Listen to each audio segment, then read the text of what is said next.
So recent டைம்ஸ்ல நிறைய பேர் இந்த மூவ் ஆன் ஆகுற வீடியோஸ்ல என்ன சொல்லியிருந்தீங்க அப்படின்னா, சுபா சொல்றது ரொம்ப ஈஸி ஆனா பண்றது ரொம்ப கஷ்டம் அப்படின்ற மாதிரி சொல்லியிருந்தீங்க.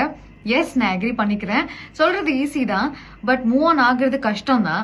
ஏன் கஷ்டமா இருக்கு அப்படின்றத யோசிச்சிருக்கீங்களா?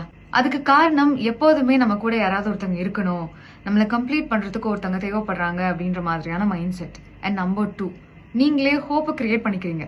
கண்டிப்பா திரும்ப வந்துருவாங்க, நம்மளை விட்டு எங்கேயும் போக மாட்டாங்க, நம்ம கிட்ட அப்படி சொன்னாங்களே இப்படி சொன்னாங்களே, சோ டெஃபினட்டா திரும்ப வருவாங்க அப்படின்னு நீங்களே ஹோப் அதிகமா வச்சுக்கிறீங்க. அண்ட் ஒரு சில கேசஸ்ல பாத்தீங்கன்னா அவங்களுக்கு தேவைப்படுற க்ளோஷர் கிடைக்கல. ஏன் விட்டுட்டு போனாங்க அப்படின்றதே புரியாம இருக்கிறதால அதுல இருந்து மூவ் ஆன் ஆகி வெளியே வருது அப்படின்றது ரொம்ப கஷ்டமா இருக்கு. அண்ட் அடுத்ததா நிறைய பேர் நினைச்சுக்கிறாங்க அவங்கள சேஸ் பண்ணிட்டே இருக்கணும், கால் பண்ணியோ இல்ல மீட் பண்ணியோ மெசேஜ் பண்ணியோ கான்டாக்ட்லயே இருந்துட்டே இருந்தோம் அப்படின்னா, எனக்கு நீ வேணும் அப்படின்னு அவங்களை சேஸ் பண்ணிட்டே இருந்தா நம்ம கிட்ட வந்துருவாங்க அப்படின்னு நினைக்கிறாங்க. நோ, அது இன்னுமே உங்களை ஹர்ட் பண்ணும், மூவ் ஆன் ஆகாம உங்களை தடுக்கும்.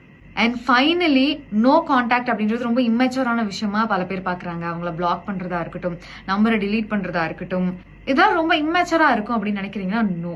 மூவ் ஆன் ஆகணும் அப்படின்னு முடிவு பண்ணிட்டீங்கன்னா தயவு செஞ்சு யோசிக்காதீங்க, பிளாக் பண்ணுங்க. நோ கான்டாக்ட் சிச்சுவேஷன் அப்படின்றது ரொம்ப ரொம்ப இம்பார்ட்டன்ட். ஸோ எனக்கு புரியுது மூவ் ஆன் ஆகுறது அப்படின்றது கஷ்டமான விஷயம்னு, பட் ட்ரை பண்ணுங்க.